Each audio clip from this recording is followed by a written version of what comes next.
President. Director. And Chairman Cole.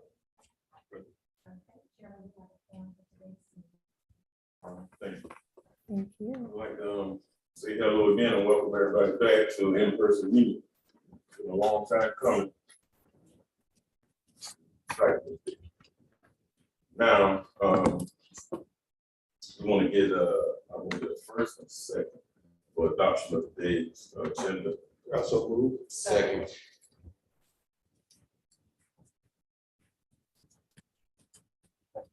Thank you. Chairman, I'll do a roll call vote.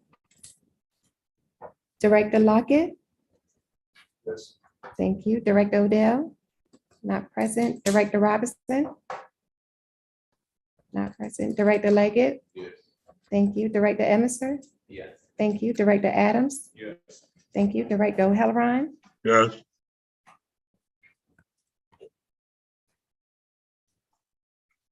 Director O'Halloran, Yes.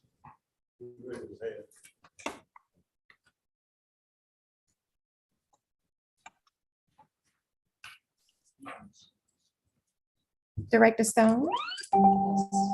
Chair. For today's agenda. Thank you. Now we'll be moving into the public hearing section of this agenda. I am Keith Cody, Chairman of the CAT Board of Directors. I come to you today to share CAT's ongoing commitment to fiscal responsibility and to review proposed fiscal year 2020 operating. Due to safety protocols and the well-being of our community. This budget hearing is here conducted at the hybrid, allowing the opportunity for in-person and virtual comments from the public. Before the CAT Board of Directors move forward and make a final decision on the adoption of the proposed budget next month, we will consider comments received today, along with comments made by email and voicemail. Individuals wishing to provide written comments may post their comments using the option of the Zoom chat box or by emailing your comments to meeting@catchycat.org or by U.S. mail to CAT at 900 East Gwinnett Street. Attention to Board of Directors. Person desiring to provide oral comments about the proposed operating and capital budget may speak during the meeting once the phone and Zoom line is open for public comments. Physical copies of the proposed budget are available for review at the CAT Central offices. Please call first, and an appointment time will be given to you for pickup. They also view the budget by visiting our website at catchycat.org. Join the meeting. At this time, I'd like to recognize CEO Lady Massimo and CFO Stephanie Cutter to present the first reading of the proposed FY 2023 operating and capital budget. Mr. Massimo.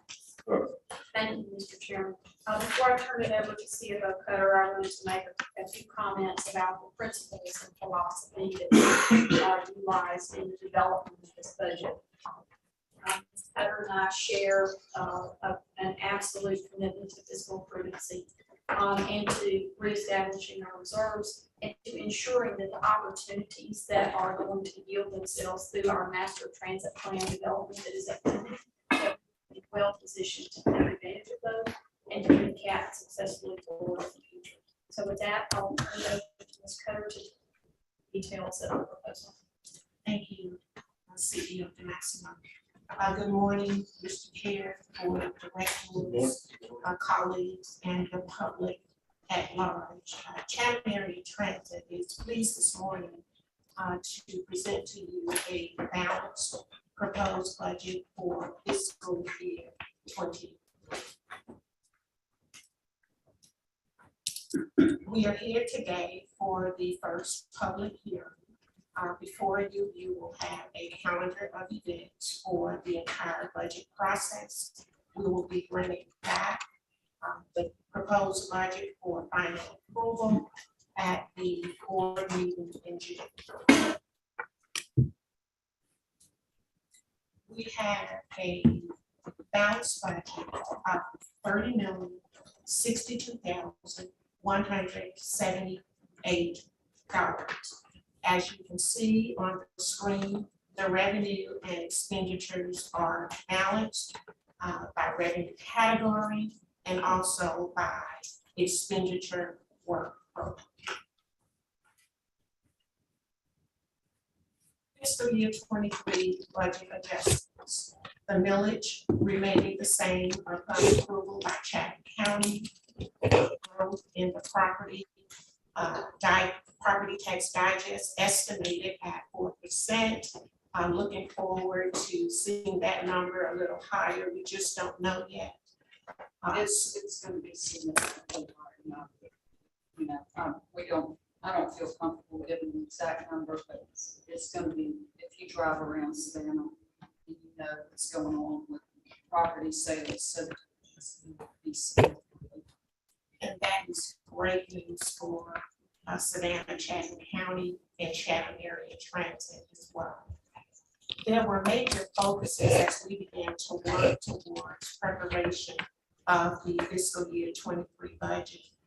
We all know that recruitment and retention has been very difficult, and we had to look at ways of doing things differently to make a difference. We examined what our fixed route and paratransit route drivers entry-level pay was, and not only operators, but employees within the organization as a whole. You will be seeing higher starting pay primarily for operators. We also included within the fiscal year 23 budget an opportunity for merit increases. Employees that go over and beyond the call, we want to reward them. So we've made provisions for that as well. Inflation and loss impacts on Chatham area transit, increased costs of supplies and materials, of course, fuel, gasoline, insurance, not only property, but also the anticipated increased costs of employee medical insurance as well. The FY23 operating and capital focus was primarily as listed above, as I mentioned earlier, recruitment and retention, competitive pay and benefits, organization restructuring,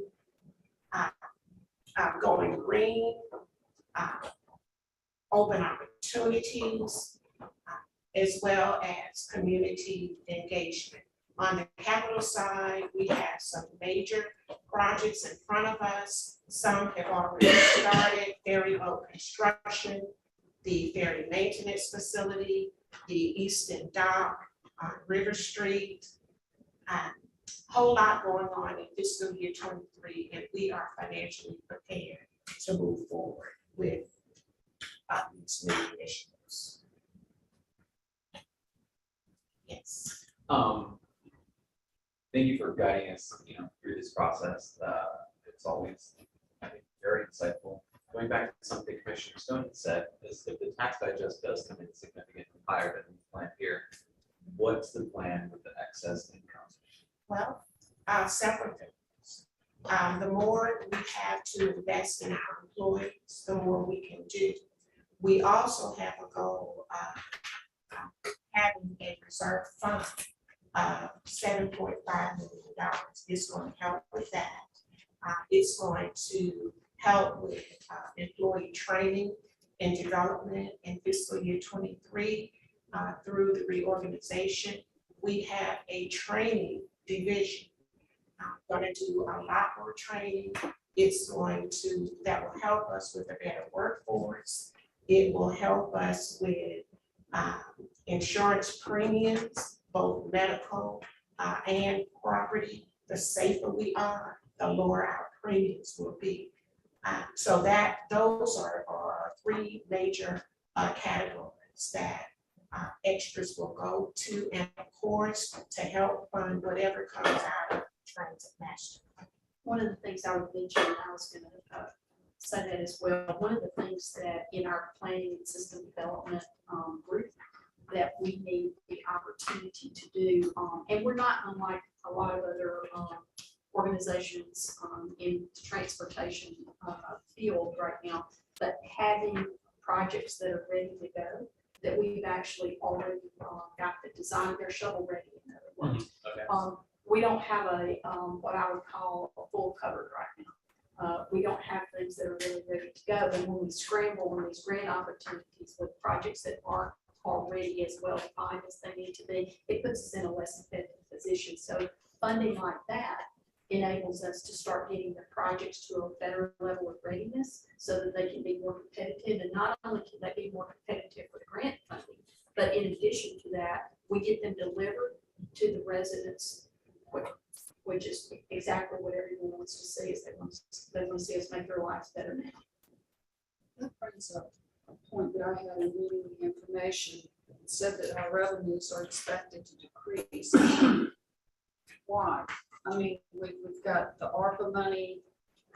If the digest comes in, and I realize you weren't able to predict that, but I'm just wondering why our revenues are expected to decrease. It was projected to decrease simply because the amount of federal dollars that we had received in FY 19, 20, and 21 has declined substantially. In which areas? Because we just got There's- the ARPA money. And that's pretty much all that we're getting in the additional assistance, but we'll be getting our 5307 monies, those standard monies. But in terms of the additional federal support, because of COVID, CRISA is gone, a lot of the CARES Act money is gone.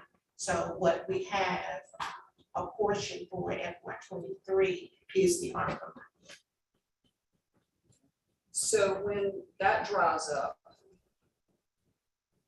we're gonna really have to be mindful of where we're going. Absolutely, um, absolutely. Which, you know, it's very difficult to run a transit system, and you can't do it based on fares. We understand that by going through the material, the revenues, and the expenditures. But when I do look at some of our expenditures, are basically our employees and their benefits are the biggest piece of the pie. So I would like to see going forward to drill down, and I've already talked to Mr. Massimo regarding this, what we can do about our cost, our healthcare cost, wellness for our employees, looking at our organization, not just for pots of money, but how can we be more creative to sustain ourselves going forward? Because it's a little bit scary when you look at the revenue per hours and what it costs to get people from point A to point B, and are we doing it as efficiently as we should be? And looking at some of these routes, I mean, like 29 West Gwinnett looks like a problem route to me. So Director Stone, you're thinking exactly the same way we are. There are several things that are ongoing to address all those things, and I'll lay a few of them out. Both the work that's ongoing now with the COA and the TDP, the comprehensive operations analysis, and the transit development plan, which are the shorter term pieces. In addition to the master transit plan effort, being able to identify from that system level perspective what makes the most sense, cost efficiency, all those kinds of things, those in that space. Then on the employee side, one of the things that I think that you and I discussed is that we are completely re-energizing our wellness program. And when we looked at the increase in our health insurance, that's based upon our profile. It's not unlike a lot of other places, but it's still a cost to us. And so Yeah, we're not supposed to be commenting during the public. Well, I'm just trying to give people a perspective of what the organization, the direction that possibly with some of our revenues we should be heading, and I'll get But it. the wellness program is being reestablished.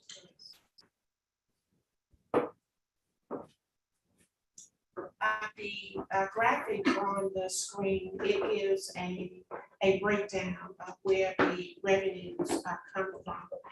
The transit tax is a huge component of the operating revenue. And as mentioned earlier, we anticipate seeing, this is estimated based on 4%. If it's more, it gives us more to operate. Our expenditures, as the chart shows,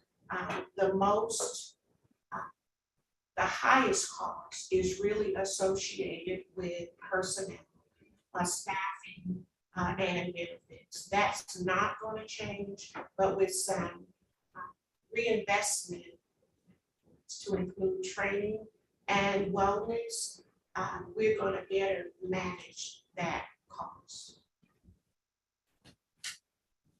Our fiscal year 23 capital budget, that budget is also balanced at $20,637,825. And our sources of revenue comes from FTA and FHWA grant programs, local match, SPLOST dollars, and other community stakeholder agencies help fund capital program. The internal budget development for capital, of course, comes from the leadership of the board, coupled with the vision of the CEO, and needs to identify to meet the public transit needs for Savannah-Chatham County. This is a breakdown of projects. As you can see, the project list is balanced with the identified funding sources for these projects. Are there any comments? This is an overview of the fiscal year 23 operating and capital.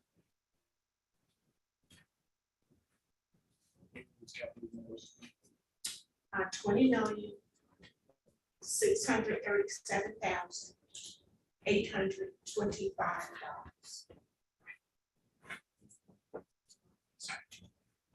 Deal with capital funds that in the next year, 2023, we will spend all of the $20 million on this and sort of on items that are.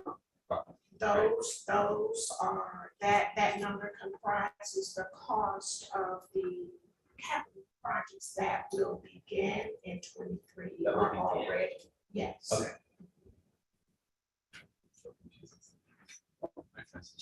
So. Chairman Cohen, you know, to public comment. Yes.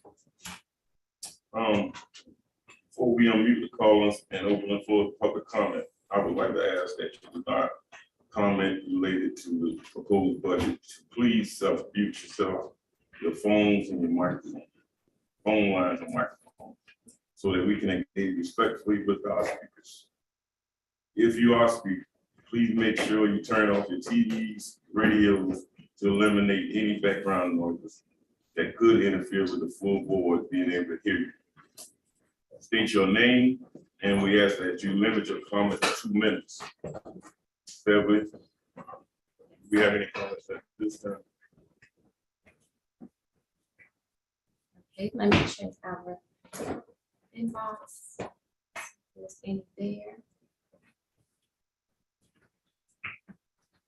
No, sir, we do not have any written comments. Do we have any comments coming from the floor today?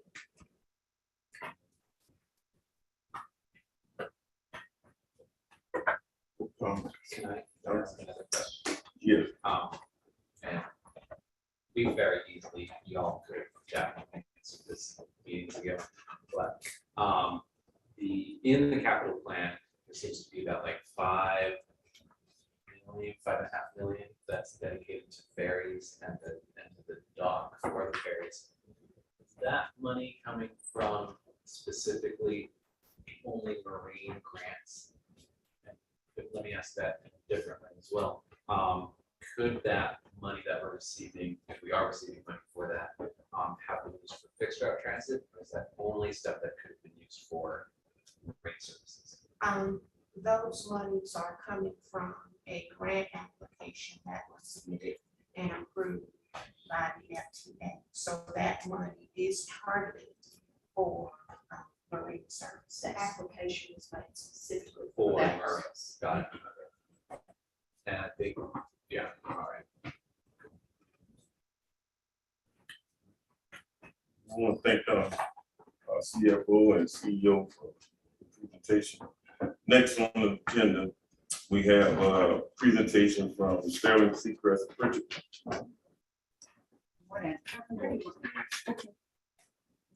No, I left. I'm gonna roll up a chair where you waiting on me.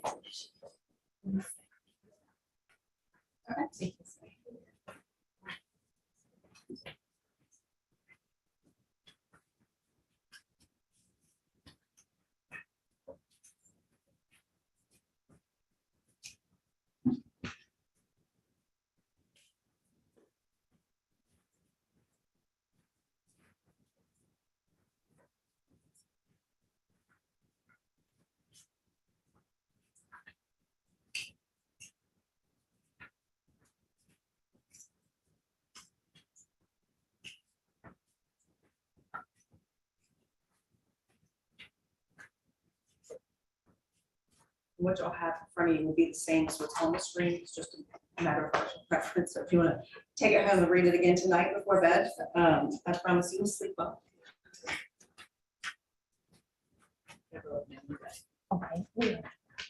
Ready? Okay. Good morning. I am Jessica Pettigo with Sterling Seacrest Pritchard. Like a million here. And I'm presenting the renewals for medical, dental, vision, life, and disability. And I am going to touch on some of the points that we were just speaking about wellness and enhancements for employees as well. That said, I know a lot of you have seen this presentation many a times over the years. So feel free to slow me down or stop me, ask questions if I'm moving through it too quickly. And do you want me to tell you what? Okay. We can go ahead and move on to the next one. We are, like I said, reviewing the medical plan, and I'm just going to summarize it and then go into a little more detail on each plan. As many of you know, CAP has been with Anthem or Blue Cross Blue Shield for over 50 years now, and that relationship certainly impacts the renewal each year with them and helps us in that. In addition to that relationship, we also have to take into account large claims and overall loss ratio. So we initially got the CAP renewal from Anthem early April. And unfortunately, between that initial renewal and the revised renewal that we pushed for through negotiations, we had 3 additional large claims that popped up within that last month of claims. That increased us from 90.1% loss ratio to 99.5. And I've got a slide on the chart on the next slide that will kind of show you this over time also. Yes, sir. What is the loss ratio? Loss ratio means basically claims dollars versus premium. So CAP's paying in premium to Anthem. Anthem's paying for CAP's claims with that money. So basically every dollar we're paying Anthem, they're paying 99.5 cents of that dollar back to pay for employees' medical claims. That said, Anthem is making zero money basically off of CAP this year due to our large claims. And of course that ebbs and flows year to year. But so that answers your question kind of very simply. Yeah. The lower the loss ratio, the better. You can't go over 100% where Anthem is paying out more, and we've done that in the past. And that would be the whole point of insurance, right? It is. Go over But that. if everybody goes over their loss That's ratio, there's no insurance companies to pay for it. Got it. Yes, so the lower the better, which we will get back to our promise in just a minute. So their Anthem's initial release called for mathematically, their underwriters called for 33.5% they actually, because we have a good relationship with them, they all have a good relationship with them, they decreased that and came out with 28.05% increase in April. We were feeling optimistic, the claims were okay until, like I said, those 3 large claims came through on that last month of claims. So we were only able to negotiate down to 17.30%.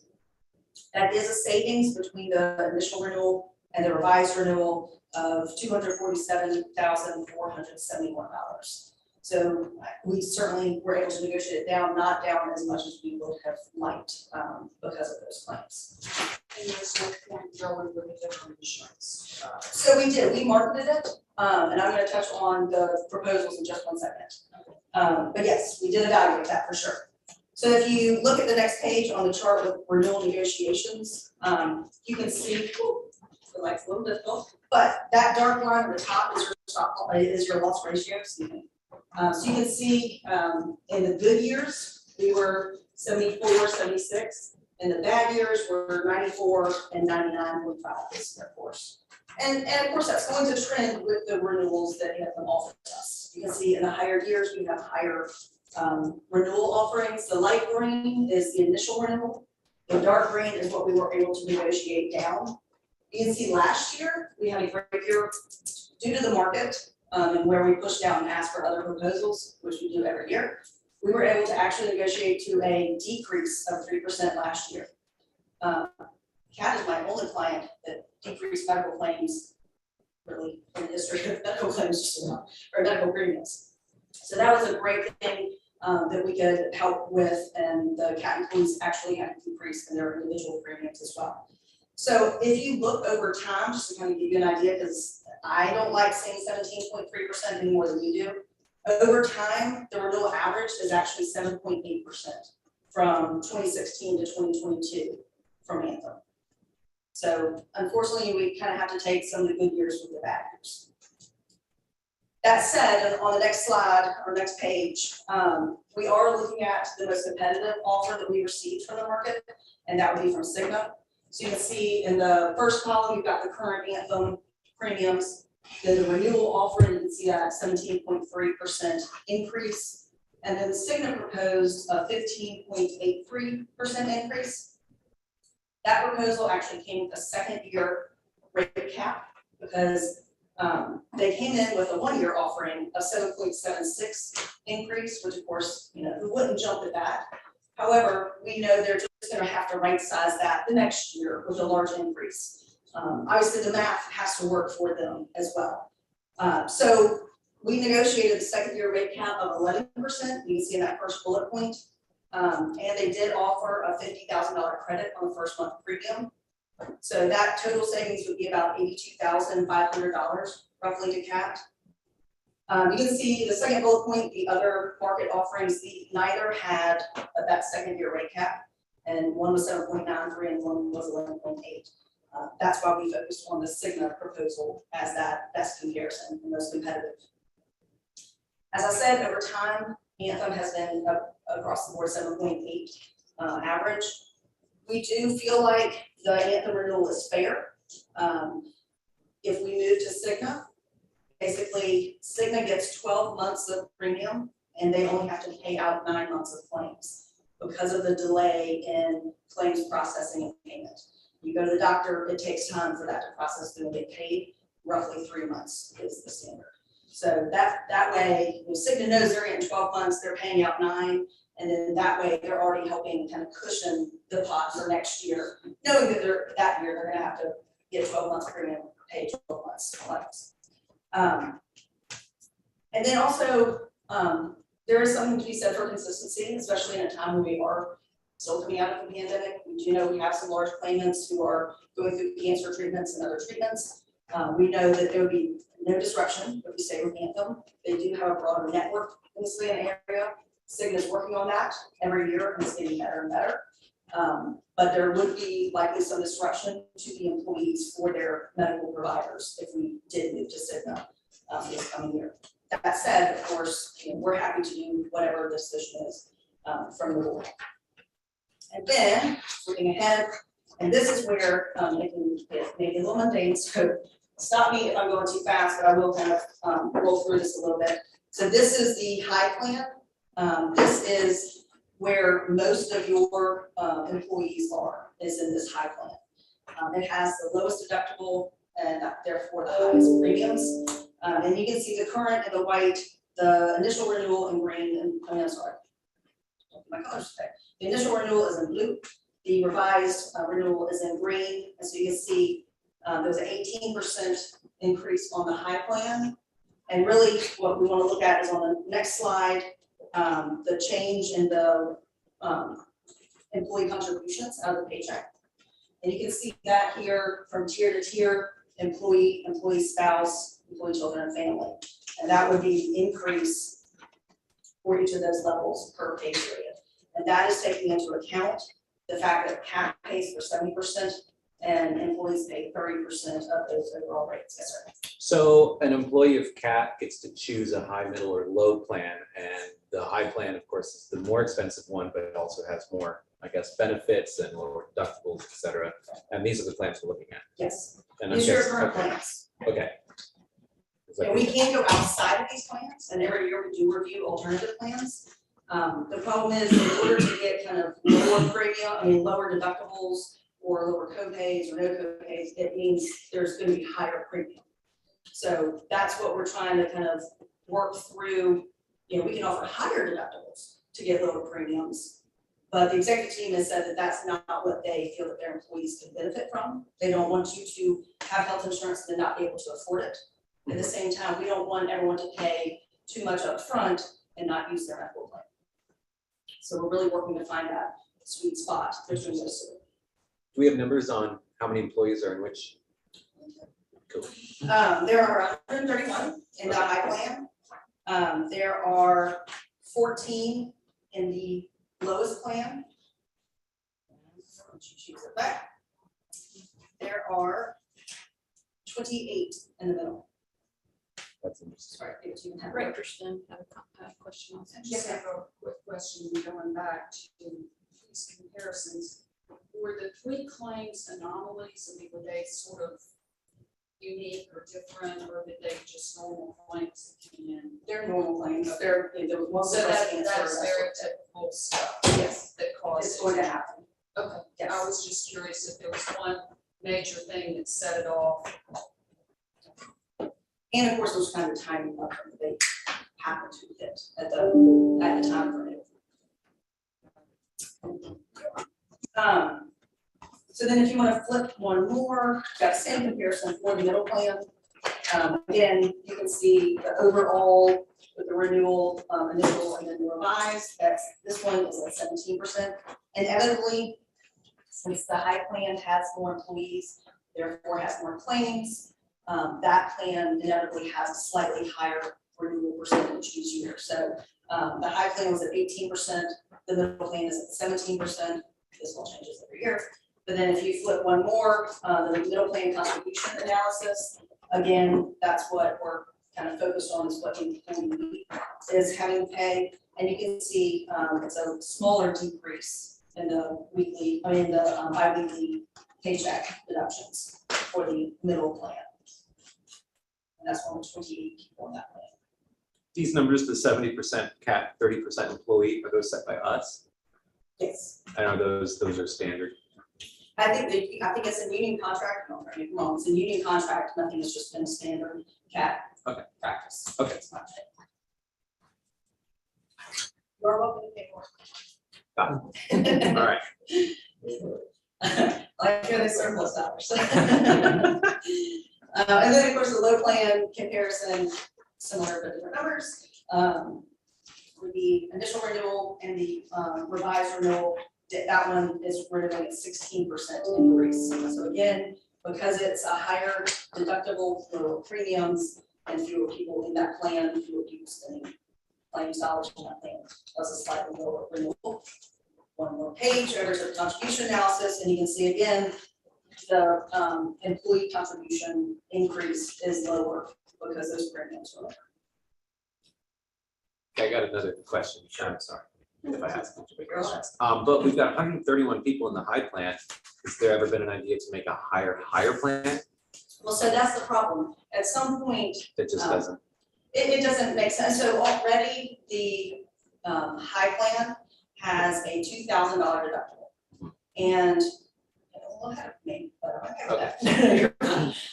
you do have a health reimbursement arrangement tied to your high and medium plans. And I'm happy to go into as much detail as I want, but I'll try not to put anyone to sleep.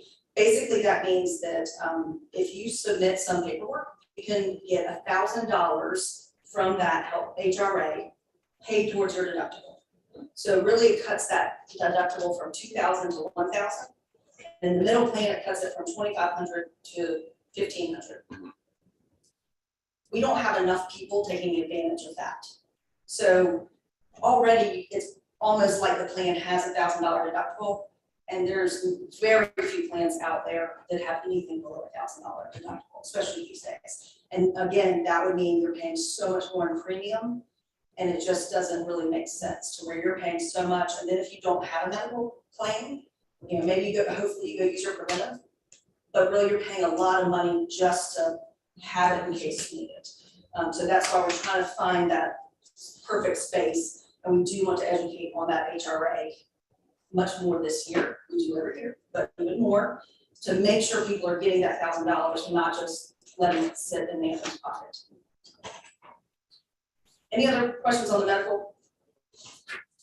Feel free to ask them as we go. Flipping one more into what Commissioner Snow brought up, and then what CEO and CFO already spoke to, the wellness initiative.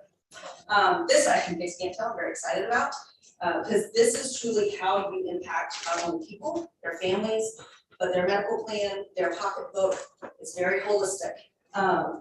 So just last week, Cat finished renovating their center and also added a quiet room as part of that. And I can tell you from the broker side, in the past 2 or 3 years, some of the biggest complaints I've heard through the executive team and through the union reps is that the fitness center was closed and that there was a lot of struggles with mental health, especially dealing with COVID, through deaths in the family and stress through that. And also, of course, as we all know, CAT employees have been working around the clock, just like so many, from a shortage. But in that stress, and I can't imagine dealing with the whole mask situation, on a bus, airplane, or anything else. So I know that there's a lot of stress with CAT employees. So I love that there's that quiet room added. We also are going to push a lot of the mental health resources that are already part of this plan, but not everybody remembers that they're there when they need them. Yeah, if you could give us more information through the next, through the rest of your presentation about the mental health aspects, I'd be interested. One thing I want to mention to that is we actually, working with the county, reached out and are receiving, through the county, the expertise that they have available on mental health resources. And we've actually had the county rep in that regard who's been participating in our safety trainings, because mental health awareness is a part of our safety trainings. And she's been over and has been doing, and it has been so well received by the operators and their staff. So those are the kinds of things that we're doing in the mental health space to really beef that up, in addition to things that'll be discussed here. Very cool. That's with Vera, right? Yes, She's great. she's great. She's great. The county's been working really hard on this issue. I know that, yeah, that's a big focus of yours. Part of the medical plan, of course, there's access to therapists and counselors already, but in the last few years, Anthem has really pushed for an online, just like your kind of telemedicine, teledoc, everyday calling because you got a cold, same thing, but for mental health as well, talking to psychiatrists and counselors. The benefit has changed slightly. There were unlimited visits in this past plan year. This future plan year, there is a $5 copay, but still unlimited visits. So it's very accessible, especially if you've got busy schedules and you're driving all day, you're not going to be able to make time to go to the doctor. So a great resource there, and that unlimited benefit. So we have been pushing that through the union reps and heard some good feedback on that, but certainly want to continue that. Also, Stephanie Cutter and I discussed bringing on community partners every month, which I love this aspect. There, as you all know, there's a million resources in Savannah, a lot of great healthy resources. everything from bringing in Healthy Savannah to talk about nutrition, Forsyth Farmers Market and Farm Truck Bound too. That way, all these, I'm talking, the wellness is under tab 2, should you want more detail. But a lot of community partners, St. Joseph's Handler already has started doing mobile mammography on campus and do biometric screenings and PSA tests so that busy people can access healthcare more easily, find out if they do have healthcare needs that they need to address. The earlier, just like every healthcare need, the earlier we can find it, the quicker they can get healthy and the less money it costs you if you find things early. The other thing I wanted to mention too is we've got a conversation going on with Albert Brandy at Curtis B. Cooper to coordinate with supportive services from them as well. And you mentioned some of the things that you mentioned are actually going to be a part of the reopening of the wellness center. Ms. Dumas is leading an effort for reprogramming our offerings through the wellness center down here. So while there'll be fitness opportunities, there'll also be some of the things that you described with regard to nutrition, mental health, all those other pieces that are a part of wellness. And to piggyback on that, Curtis B. Cooper also has mobile units.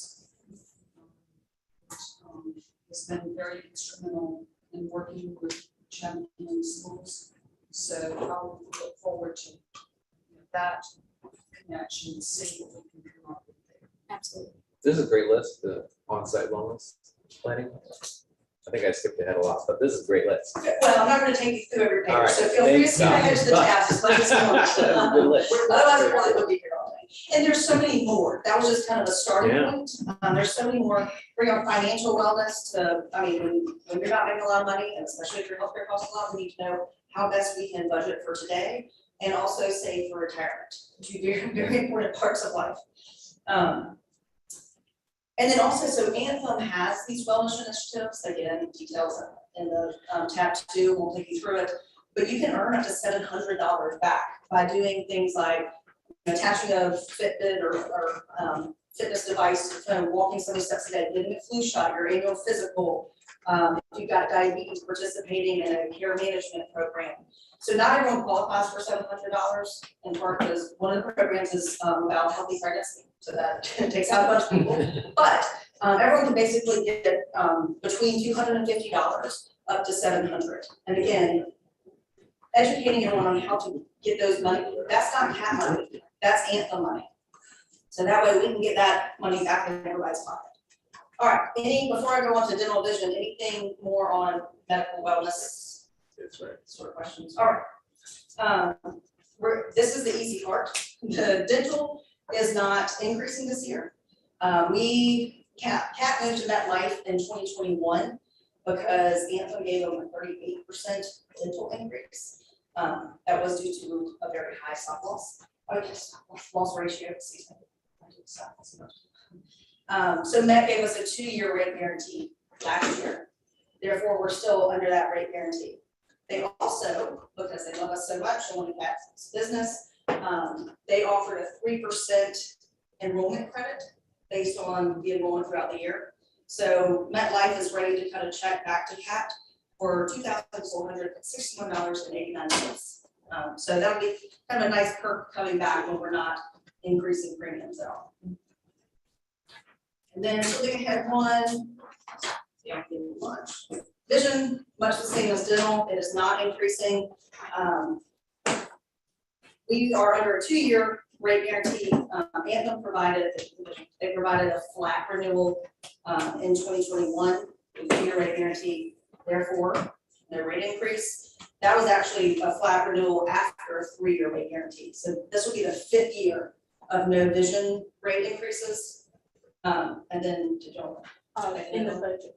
Yes, in the fiscal year 23 budget, CAT has included the employee-only premium for vision. So employees will not pay any premium for vision insurance. That's our commitment as we said, taking care of the whole employee, improving not only wages, but enhancing benefits as well. And I did fail to note, it was on a bullet point, but I failed to note the CAT does pay a portion of the dental premiums as well. So that's huge, that now it's kind of across the board paying for some of the benefits. All right, unless there's any questions on dental vision, I will keep going into what is a little more complex, the life and disability. Now, CAT is very generous in their offerings of this, and they offer basic life LTD and STD, short-term and long-term disability for their employees. A lot of employees have to pay for short-term and or long-term disability, so that is a very robust benefit for employees of CAT. In 2019, CAT moved to standard for their life and disability policies, away from Mutual of Omaha. And again, these are a lot of numbers, so forgive me, I'm gonna go through it real quickly. Mutual of Omaha had a 13% increase. Standard came in 2019 with 9% reduction. That was a 3-year rate guarantee, so overall savings of almost $68,000 over 3 years to CAT. Here we are, 3 years later. Standard has issued a 13% increase because here we are again, our loss ratio was 106%. So Standard is losing money on this account in essence. But again, they're a good partner, and so they decrease that. In part, what we do if we can and if we know about things is look at large claims and where, if they're ongoing for medical purposes and kind of the health of the company as for life and disability. One of the things that some life insurance companies have been looking at recently is vaccination rates. And so CAT, I know, has a high vaccination rate. We share that with Standard, and I think that helped bring that down some. Because of course, as you all can imagine, a lot of the life insurance payouts over the last few years have been due to COVID deaths. So we again marketed it, even though we had a 6.32% increase. And the Hartford apparently really wants to be with CAT, and I love it. They provided 11.61 decrease from current rates, with that's a 2-year rate guarantee. So that is $28,678 a year off of the current premium. And of course, since CAT's paying those premiums, that savings to CAT. That said, we talked at our last meeting with the executive team and the union reps and discussed enhancing the life and disability policies. So I'm going to go through that detail in just a second, but if we make those enhancements and improvements to those policies and the benefits that people get if they are using the policy, then it would be an increase to the current premium of just under 5%. So increase, I'll go through those improvements. So Hartford, which is a new company to us for these insurances, said we'll save you 11%. 11.6, but then there was a conversation that we could actually pay maybe a little bit more and get a lot more, Yes. and that's the number we're looking at. Okay. That is that just under 5% increase to current, which is still less than the renewal was with Standard. So kind of looking at it that way, it's still it is an increase, but I will walk you through the enhancements for the employees.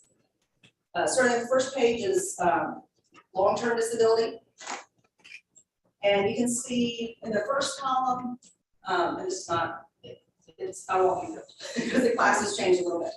Currently, classes 1, 2, 3, and 4, right? Class 1 is CEO, 2 is executives, 3 is non-union, 4 is union. I probably could have written that on here to help you out. However, it's a test today. And I'm happy to continue to say that. So right now, CEO, exec, and non-union, their benefit for long-term disability is $5,000. That's a monthly payout. That is pretty low as far as long-term disability goes. So we would look to increase that for classes 1 and 2 to $12,000. And right now, union caps out at $2,000 a month. Again, very low. So we would look at increasing union and non-union to $10,000 monthly benefit if you're on long-term disability. The earnings test, it is currently 80/60. I'll take that in 1 second. We look to move to 80/80, and what that is currently in the first 2 years of your disability on this policy, if your you can come back to work part-time. Therefore, you would, based on your abilities, you would get partial payment. And then also you're still getting partial disability payment. If at any time those two payments are 80% or more than 80% of your pre-disability earnings, you're no longer eligible to be on long-term disability.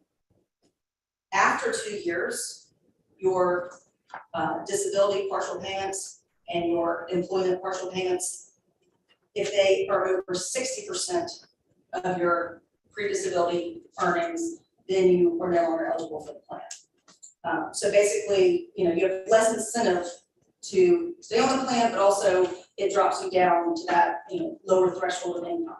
We would look to increase that to where you must reach over 80% in order to no longer qualify for long-term disability. That would be across the board. And then own occupation is when I'm on long-term disability because I cannot do my own occupation. Right now, that is set for 2 years for all classes. We would increase that to age 65 or Social Security retirement age for classes 1 and 2. And for union, non-union, that remaining 2 years.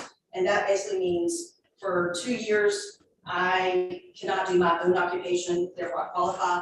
After that, there is training available where I could go back and do another job that was not my exact occupation when I was on long-term disability. Any questions on long-term before we flip to short? Okay.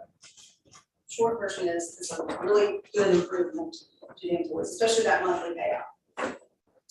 Short-term disability is a weekly payout. Right now, currently it's $1,000 for everyone. And this is based on your income. So not everyone would get $1,000, it's a max of $1,000.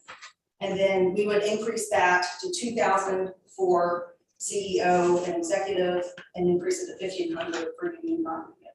So again, just a better benefit for everybody should they need the short-term disability. Basic life is that bottom box. And currently it is 2 times your earnings. And I won't read you all the maxes, you can see them there on the page of the screen. But currently it's 2 times earnings for different classes. Union is a flat $35,000. We would increase that to 2 times earnings up to $425,000, which would therefore encapsulate everybody. If execs are making more than 175, do the math correctly, they then could also reach that higher level of basic life. We'd increase the union to $50,000, which I think is a very strong increase. I like that a lot. And then that last row, guarantee issue, is basically saying we would change from what it is now to equal to your benefit amount, which means whatever 2 times my salary is, I'm automatically approved for that basic life insurance. I don't have to answer the health questions to get approved.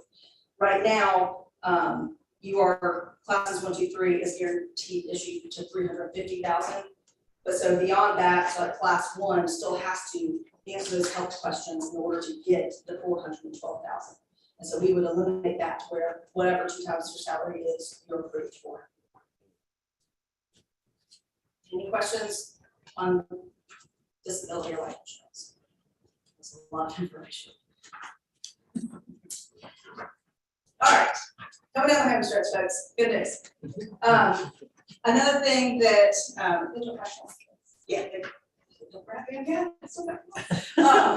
very little left because we've already touched on some of this. So, in behind tab 1 is our new benefits guide, which in case you can't tell, am a benefits nerd. More so, I would love to educate people about the benefits because I honestly can't tell you what my benefits are. I'm a typical employee. I finally figured out after 4 years my deductible was $4,000. Beyond that, I can tell you what my life insurance is, anything else. And that's okay for me, but it's not okay for anyone else. I want everyone else to know their benefits and to use them in the best possible way. And so education through a benefit guide where y'all can imagine now when you sit in an enrollment meeting with me, you leave and like, that girl said a lot and I have no idea what she said. But now they have a benefits guide that in the past was a honking book of a lot of flyers and information from the carriers, all accurate, good information, but a lot of it's in insurance-ese. And I like to speak when I can in layperson terms. We're leaving that right now. But, so that guide tells you not only a glossary, which I love, because there is that insurance ease as much as we don't try to use it, but also how best to use your benefits. Like, if you're gonna pay for insurance, go get your physical, go get your yearly preventive visit. It's free to you. You might as well get something back for all that premium you're paying. And again, should you find some health issue, deal with it early on, not when it's gotten too bad. Like I said earlier, educating more about how to get that $1,000 of HRA money back. And for those on the low plan, they're eligible for a health savings account. So how to use that, triple tax benefit, without going into it, not taxed on the money going in, coming out, and you can invest that money and it's not taxed as the investments. So that HSA is a huge benefit and that you can take with you wherever you go, retirement, everything else. We also talked about continuing down that wellness and the fitness room, having videos and collateral throughout the year, where it's not just, we put a poster up in June during open enrollment and it's gonna stay there for a year until the next open enrollment. Every month, having new information coming out to really get employees engaged. And I've seen this in other companies, and it's really rewarding as an HR department, an executive team, to have employees who lose 50 pounds, get off their diabetes medication, feel better, are happier in life, less stress, all these things. And it happens every day. And Cat now is using the tools to help make that impact. So I'm very excited about it. And I know the Cat executive team as well. And then again, using those Anthem plans where we're getting money from Anthem, not from Cat. Yes, sir. This is really great. Yeah, Did we yes. have something like this last year? No. I wish I had something like We've this. discussed it. This is really great. But yes, so the time is right, the team is right. This is what we do for most of our clients, and it just wasn't the time in the past. Like you can read this. Correct, yes. This is There are actually pictures very too, helpful. we Yeah, make a lot of it's words. really good. It's very good. And yes, it's something where when I can't remember what my deductible is later or how to get my $1,000 back, it's in a pretty slick guide, and it's not where I have to go into the payroll system to find a document in there that Anthem wrote, so it makes no sense to me and all that kind of stuff. So yes, trying to break it down so you can use your benefits and know how to. And especially putting some of the things like wellness and mental health in there, where a lot of people don't want to come to HR and say, I need to talk to a counselor. How do I access that? And really making sure people know how to access their benefits without having to disclose to HR that they have a need if they're not comfortable with that. Any other Very questions? cool. And they're in tab That's 3 so the life and disability has a bunch of add-ons, and I definitely won't go into them, but things from like will prep, so that everybody can have a will, they know where their money and finances and assets are going after they're gone. It also can help you plan family funerals. We've seen a lot of stress around that the past few years. Estate guidance, also an EAP, the Employee Assistance Program, which is another free tool to call. And this is, you can call for if your child's getting bullied at school and you don't know how to deal with it, you can call this service. If your marriage is stressful, you've got finance, you got work stress, whatever it might be. Across the board, this employee assistance program is there. It's a phone call, you can get 3, it depends on which year you do it, but a lot of times you get 3 face-to-face visits, so you can do telephonic. Now they're offering text, so speaking to the younger generations.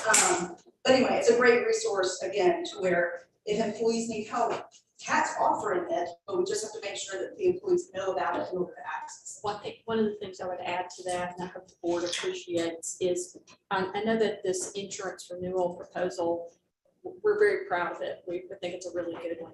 In addition to that, though, know that on our side, on the CAT side of all this, our commitment to great benefits administration is renewed at the highest level. That is a place where we know that we've had significant room for improvement.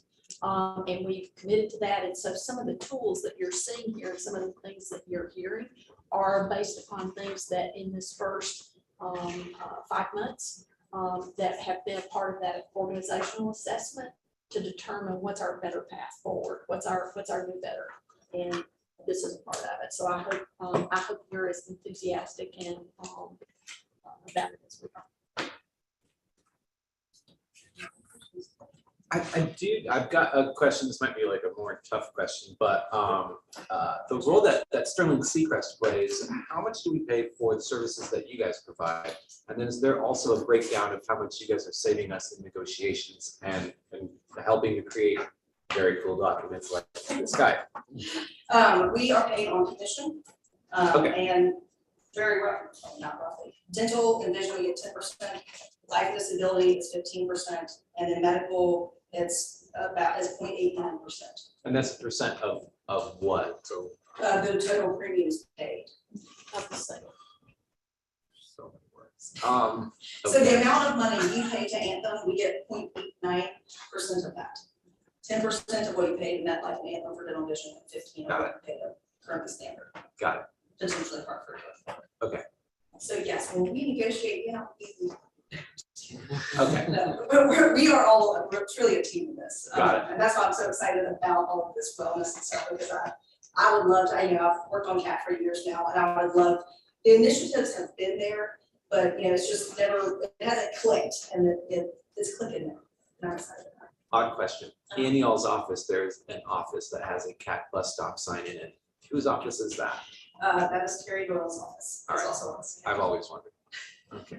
But snooping around the office. It's a great building. Anything else? Thank you so much for your time. I know that was a lot of it. Thank you. Thank you. Thank you for Sterling Seacrest, Richard, for that great presentation. Next, we'll be moving on to consent action items. Turn it over to Madam CEO. Chairman, all of the items 1 through 10 that are on consent action items were all presented through the committees, and all are recommended for approval today. If you have any questions about any particular items, I'm glad to answer those or get the appropriate staff person to answer. A couple of things I would call out, the passenger appreciation fare for services. Director Stone, we did follow up with Chatham County and have great support from them to advance that. So June the 3rd through the 6th, have I got that right? June the 3rd through the 6th will be Rider Appreciation Days. And we are looking forward to that.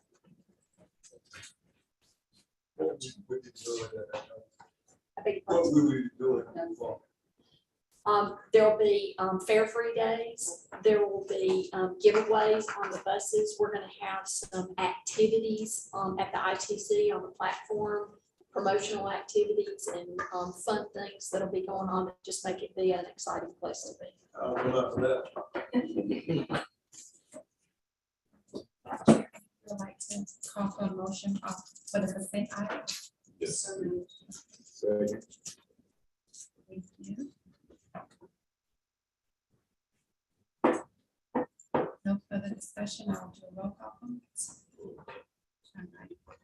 Director Emerson, Yes. thank you. Director Odell, Yes. thank you. Director Stone, Yes. thank you. Director Lockett, Yes. thank you. Director Adams, Yes. thank you. Director Robinson, is not with us today. Director Leggett, Yes. thank you. Director O'Halloran, Yes, thank you. And Chairman Cody. Yes. Okay, Chairman, motion passed for the approval of the consent items today. Next, we'll be moving on to our individual action items. It's the employee group health insurance. Yes, and I would like to ask Ms. Cutter to discuss this as part of our budget and finance process. As you all have heard the excellent presentation by Ms. Pettiga with this renewal recommendation, and we are recommending that CAT continues with Blue Cross Blue Shield Anthem and switch over to the Hartford for the lifelong and short-term disability, remain with MetLife for dental and vision with Blue Cross Blue Shield, with CAT picking up the employee-only premium. I think with all of the benefits that comes with the recommendation to remain with Blue Cross Blue Shield Anthem, the increase is not significant for what we're getting. And as we move into the area of a comprehensive wellness program aimed at increasing benefits to employees and taking care of employees as we want employees to take care of the organization. With that, the recommendation is, as I said, the example that Ms. Pettigo shared with us in her presentation and handouts, all inclusive, very comprehensive, and in the best interest of CAT's employees. Even above the quote from Cigna. Yes. Yes. We felt like the overall, the small amount of cost differential versus the disruption with changing in the staff and the potential for how that long-term relationship ultimately gives us value over what a switch would be right now, that small difference was worth the additional cost. Does this require a motion from the board? Yes. Yes. I so. Thank you. Okay,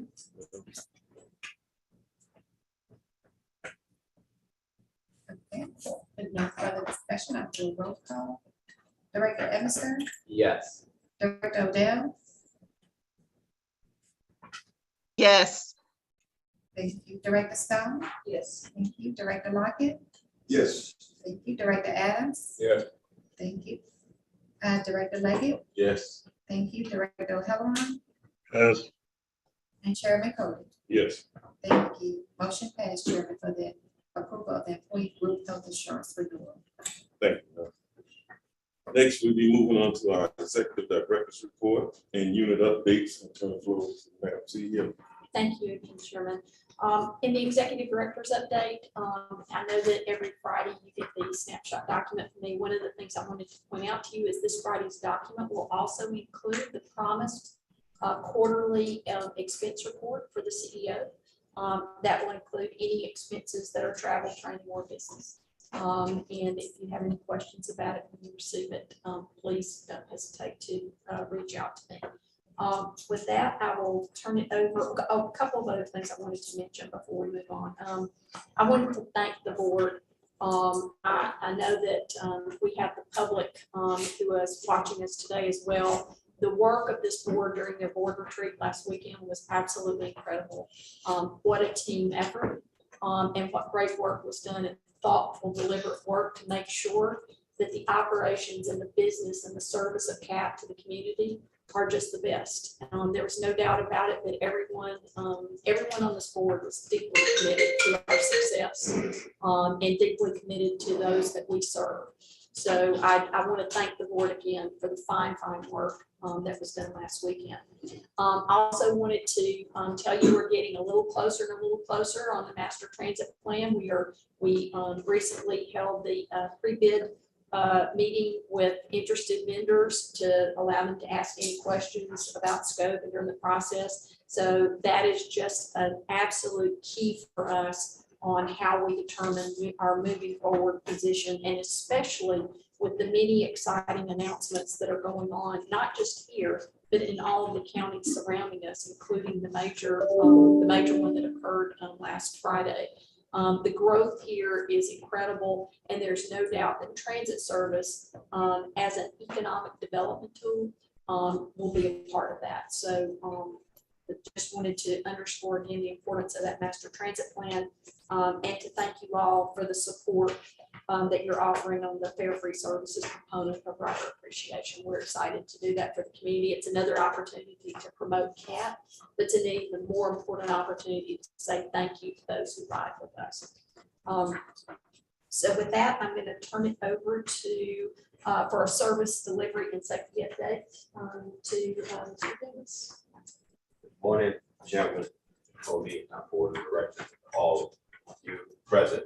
I'd like to give you your service delivery packet. Information is included in the board packet. I'd like to give you an overview of our performance. Next slide. Our fixed route on-time performance remains to be the same as it was this time a month ago, so no major changes in our on-time performance. Next slide. our fixed route ridership. We had an increase from last month for our fixed route ridership. Next slide. Our paratransit on-time performance, it remains to be about the same as it was consistent over the last several months. And our paratransit ridership, there's an increase from last month with our paratransit ridership. Next slide. Our CAT mobility reservation, online reservation is slightly down compared to last month. But we still have individuals that are using the online system. Our water, next slide, our water ferry ridership, there's an increase from last month, and it's consistently above our average.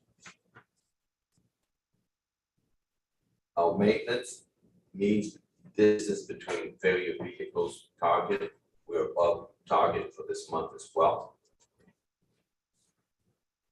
Next slide.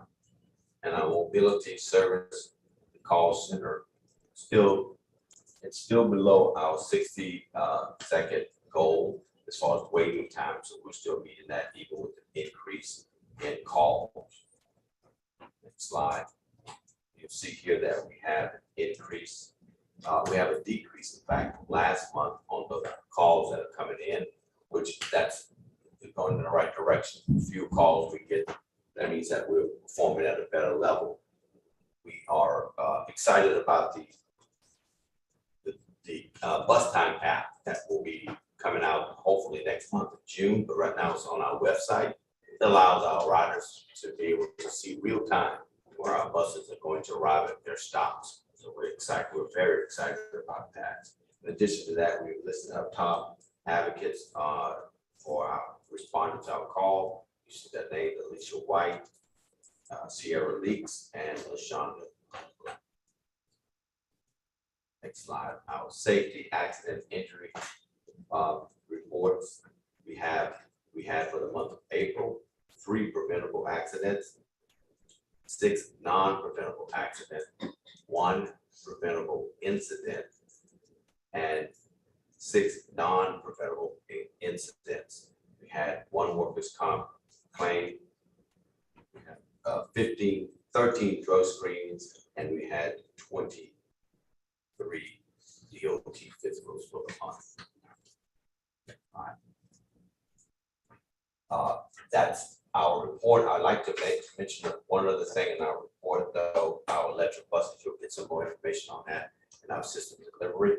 But we, out of the 6 buses, we are today got 5 of those vehicles in service, and some of the routes that those vehicles have service: Route 31, Route 12, Route 25, Route 14, Route 27, and Route 28. So they're spreading out. Our goal is to get them to be on each of the routes at some point. That's my information. Have any questions? I'm glad to. Questions, service delivery. Are we getting any closer with the discussion on the first mile, last mile? We had a meeting with the insurance provider and the and legal to discuss those contract terms. We're getting closer.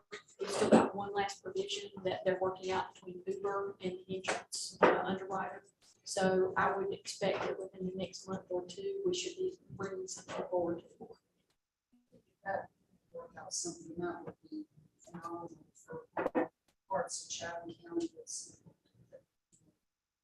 has a need but does not have the need that the core part of the city does. So I'll be real interested to see what you I can get a example of a preventable incident. An accident, that's an example of a preventable incident, not accident, but incident. Incident. Okay. So a preventable incident would be, your question is preventable or non-preventable? Preventable. Okay, preventable incident will be a passenger perhaps boarding a bus, and that bus, instead of having it secured properly, that passenger stumbles, perhaps boarding or exiting that vehicle. That would be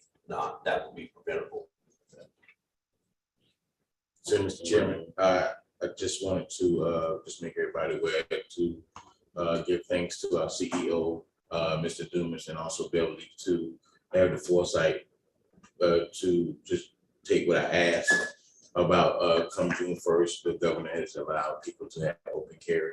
So what they've done is Mr. Dumas has done a lot of work, and Mr. Dumas, you probably can speak to this also, to find out where we stand and how we can be proactive about our riders as well as our operators when it comes to that time of people carrying open weapons and then boarding out buses. I'll comment a little bit on that, Director Leggett. So we have an internal committee.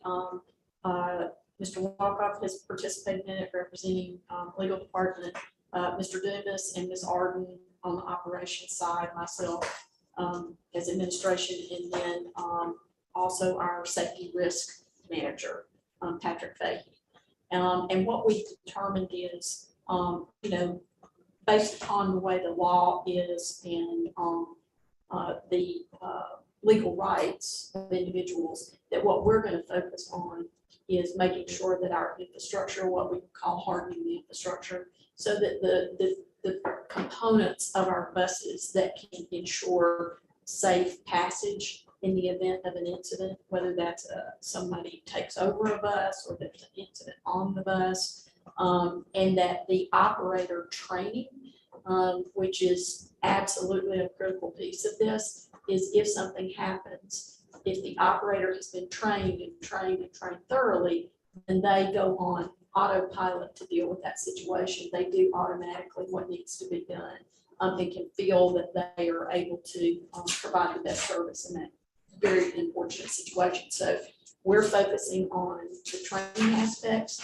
and on the potential aspects of hardening the infrastructure on our buses to make them even have more safety features that would relate to a situation like that. We appreciate your suggestions in that regard and are taking action on that. I just appreciate our due diligence. I'd rather be at the forefront if something happened and we never did anything. Thank you, sir. Thank you. Thank you, Mr. Well, thank you. Yes. I have a comment I would like to make. The governor was here this week and made an announcement about the Hyundai coming into this area, which covers about 4 different areas. Some of it will be reflect Chatham County because much of it will, because we're talking about 8,500 jobs. Is there any way maybe the staff can be thinking about, so we can create all those plans going to get that? Right. That we can be creative as far as to find some type of transportation. We are working on it now. I would give you more details, but we're very much in the early stages based upon that announcement. But we'll be participating in an upcoming meeting on that topic related specifically to transportation in that announcement. And have a couple of meetings later this week. So we will be at the table, and we will, I think, have some really good opportunities there. Very good. That's good. Yes. Aggressive team.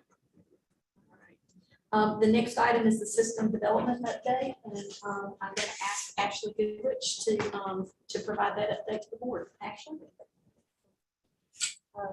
Good morning, everybody. Our systems development update, to start with our communications. We'd like to introduce Ariel Johnson, who is our new Public Information Officer and Communications Manager. You may have been able to meet her over the last couple of weeks or so. We're happy to have her on board. The communications team actively participated in the CAT electric daily rollout, distributed the monthly editions of its internal and external communications tools, as well as initiated the new CAT tracker on our website. That is a part of the app that you have made her mention of in the upcoming next quarter. If you go to our website, you actually type in cattracker.catchacat.org. Part of the bus real-time schedule and routes are already available online. If you move forward past the communications update to the planning ridership report, system-wide passengers increased 27.9% year over year from April 2021. Individually, the Route 14 Abercorn increased 19.9%, and the Route 31 Skidaway increased 22.5%. A variety of our routes are sitting at around 13.6 passengers per hour. We have seen increases on the 11 Candler to 5.7 passengers per hour. The Abercorn is operating at a weekday 16.6 passengers per hour. And we continue to hope for month-to-month and year-over-year increases in 2022. There's a new component to your ridership report to include on-time performance by route on page 2. The on-time performance by route is part of the reliability planning that CAT staff is undertaking and short-term planning and scheduling as part of the July minor service change that will be coming forward to you in equity analysis next month.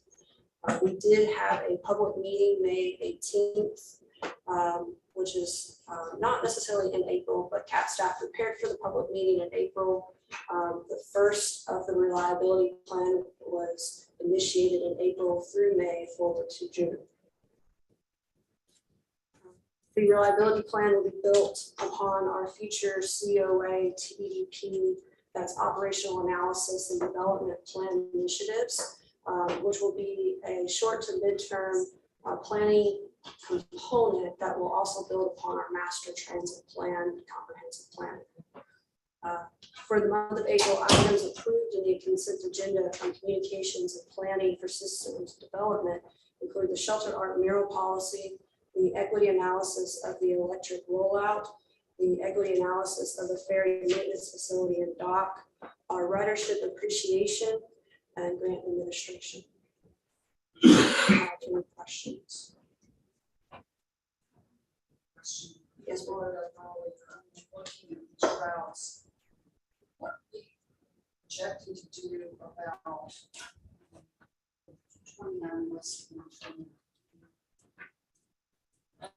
So we're starting to look at the Route 29 in the systems analysis. They broke it down, it said 94.6 dollars per passenger. So and that to me throws up a little more.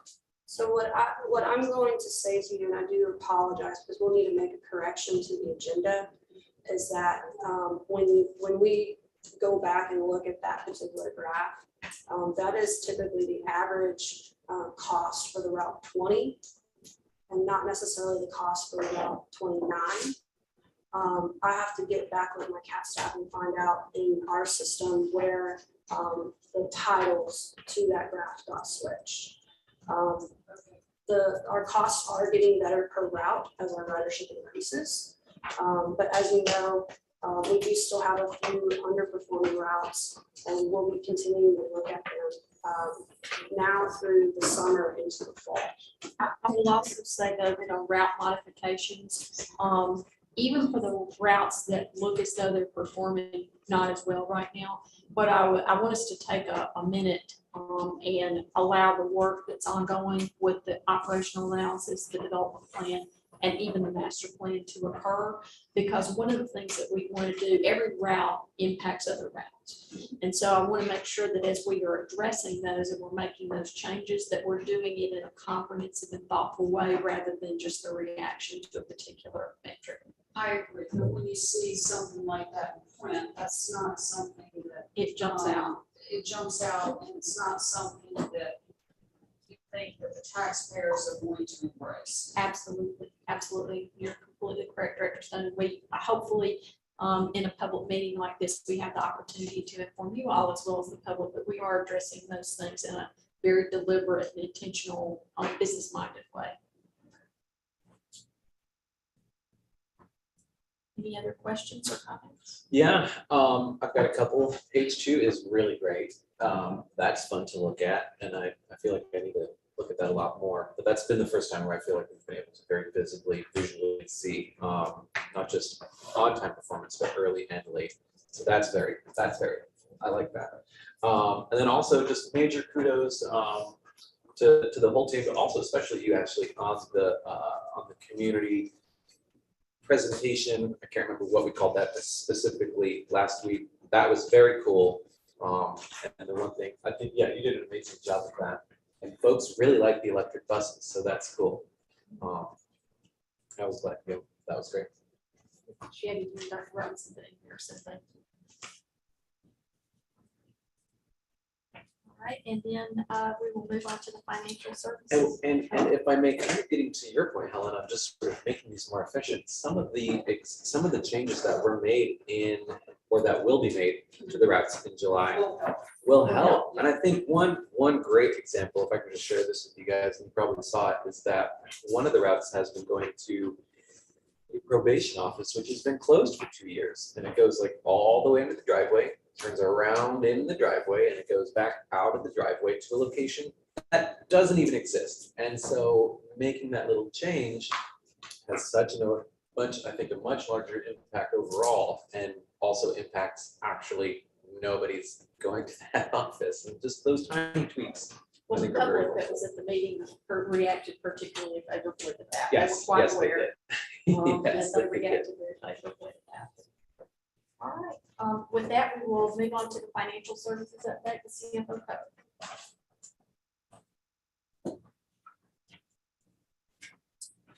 We're gonna start with taking a look at where we are with the fiscal year 22 budget status. And as the chart and graph shows, revenues are still exceeding expenses, and that's primarily because of position vacancies within the organization.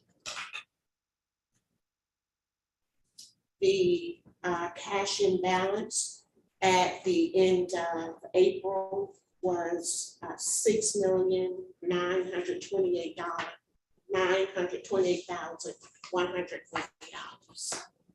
The average for the fiscal year, $6,081,825. That's good news for CAP, everyone. That's very good news. The cash receipts for the month are outlined within the table on the screen. We, in federal assistance, $1.1 million.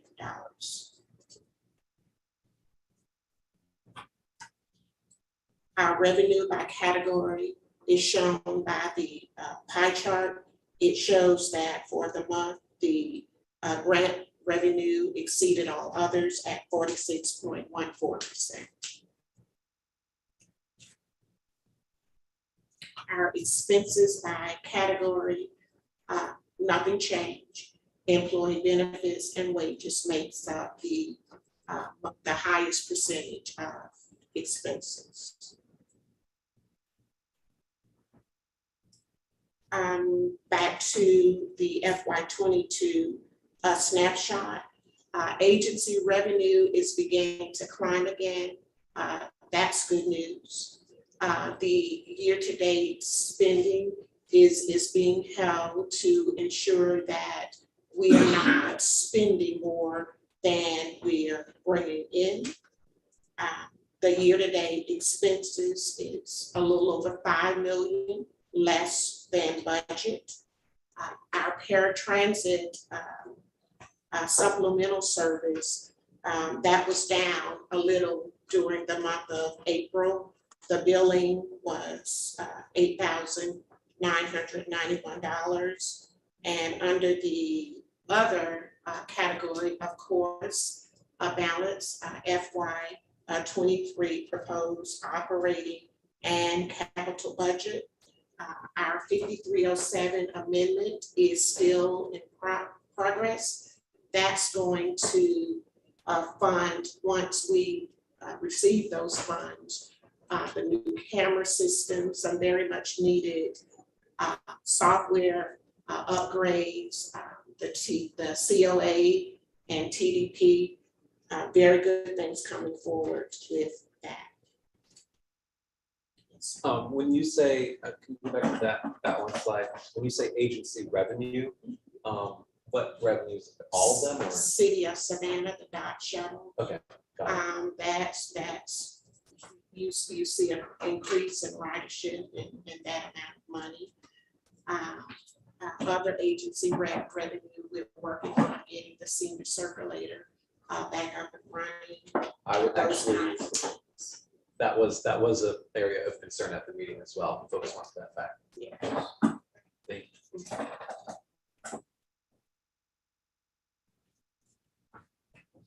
And we're still running in on of course, the compliance piece, ensuring that our procurement practices are in line with regulatory compliance.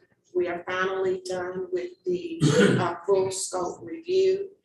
As I've been mentioning during the past few months, there was great concern about the grant drawdown for the 3 35-foot electric buses.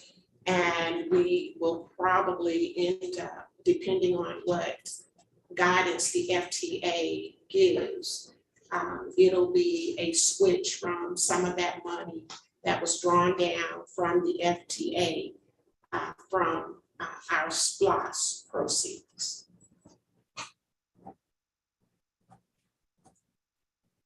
Of course, everyone is awaiting the transit master plan, and that's primarily because it's going to connect the community. It's going to connect Savannah, Chatham County. Everyone will be at the table and a part of this master plan, which will also include a long-term financial plan to fund the contents of the master plan.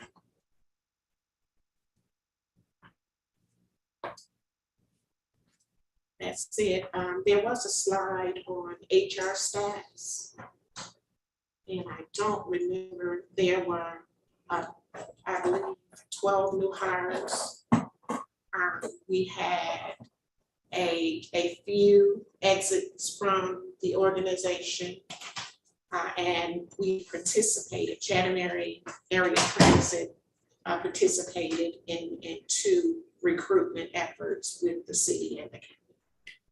Couple of things I would add to Ms. Cutter that I would add also is we are doing a lot of really in-depth work on short-term funding strategies right now that we will be bringing forward as we conclude the budget process over the next month or so that I think will be very informative to some short-term successes and shoring up of our position on that. And yesterday, Mike Backer hosted a meeting here with the representatives from Gulfstream. And during that meeting, they discussed a recent hiring event that they held that was really informative to us. And we're gonna borrow some of the ideas that were very successful for them and adapt them to our upcoming hiring events. So lots of good partnership activity going on. One last thing that I wanted to remind the board of is that, as you know, we did move forward with renewing the line of credit in fiscal year 22. We did not have to draw from that line of credit, but it's there as a security blanket. And I think efforts such as that just shows that we are growing in every aspect of Chatham Area Transit to make this organization one of the best transit agencies across the United States.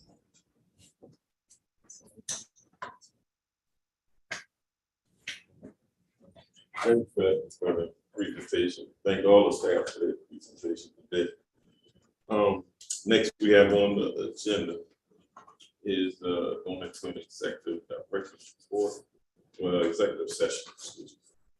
To discuss personnel matters and attorney-client discussion of actual or potential litigation. We're gonna take a 5-minute break before we go into, and we can get a motion and a second. I'll do a roll call vote. Director Emerson? Okay, thank you. Director Odell? Yes. Executive session. Okay, it's working. Yes. Thank you. Director Stone? Yes. Thank you. Director Lockett? Yes. Thank you. Director Adams? Yes. Very good, thank you. We're excused for Dr. Robinson, Director Leggett, Yes. thank you, Director O'Halloran, Yes. Chairman Cody. Yes. Very good, motion passed to enter into executive session with a 5-minute break.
Join the meeting.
Join the meeting.